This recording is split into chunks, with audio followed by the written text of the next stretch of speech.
नमस्कार दोस्तों, स्वागत है आपका मेरे चैनल पे। दोस्तों, इंडिया का एक टैंक है T-72 अजाया MK2 मेन बैटल टैंक।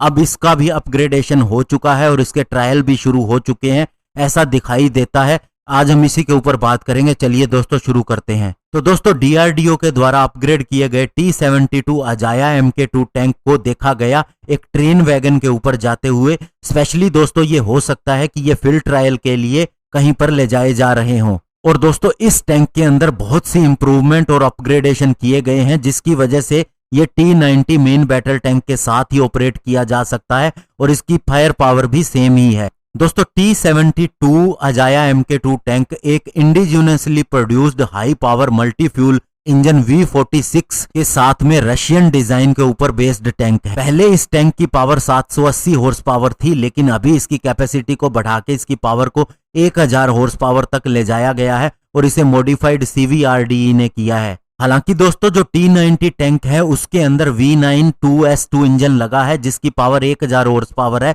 लेकिन आर्मी चाहती थी कि उसका पुराने वाला V46/6 इंजन को ही अपग्रेड किया जाए और उसकी पावर 1000 हॉर्स पावर तक ले जाई जाए, क्योंकि ये इंजन बहुत ही ज्यादा रिलायबल था, जबकि नया इंजन किसी भी तरह की रिलायबिलिटी के साथ में नहीं आता था। और दोस्तों, यही बात है कि CVRDE ने खुद की मेहनत करके इसके पेरिफेरल सिस्टम को मॉडिफाई किया और फिर V46/6 इंजन से ही उसने 1000 हॉर्स पावर की क्षमता हासिल कर ली। यानी कि दोस्तों, खुद ही हमने इसके इंजन को अपग्रेड किया है और इसके लिए कई इंडियन इंडस्ट्रीज की भी मदद ली गई है। और इसके अलावा दोस्तों, इस टैंक के अंदर जो सबसे बड़ी अचीवमेंट हासिल की गई है वो है इसके अंदर DRDO के द्वारा ही डेवलप किया गया एक्सप्लोसिव रिएक्टिव आर्मर MK2 को लगाया जाना, जिसकी वजह से दोस्तों इसके अंदर एक शेप्ड चार्ज वारहेड या फिर काइनेटिक एनर्जी प्रोजेक्टाइल से खतरे की स्थिति में मदद मिलेगी।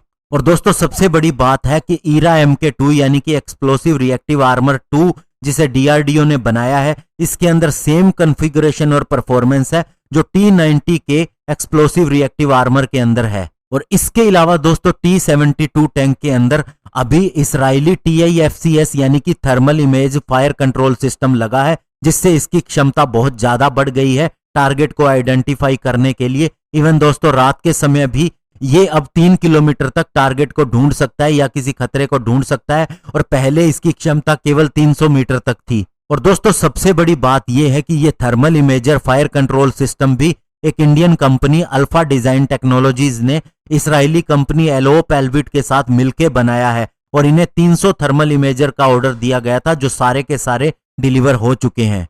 और दोस्तों, अभी जो इनका ट्रायल किया जाना है ये इंपॉर्टेंट इसलिए है क्योंकि इंडियन आर्मी के पास total 1700 T-72 main battle tank है और इसके अंदर 969 यानी कि 969 को ही अपग्रेडेड किया गया है इस अजाया MK2 कॉन्फ़िगरेशन तक।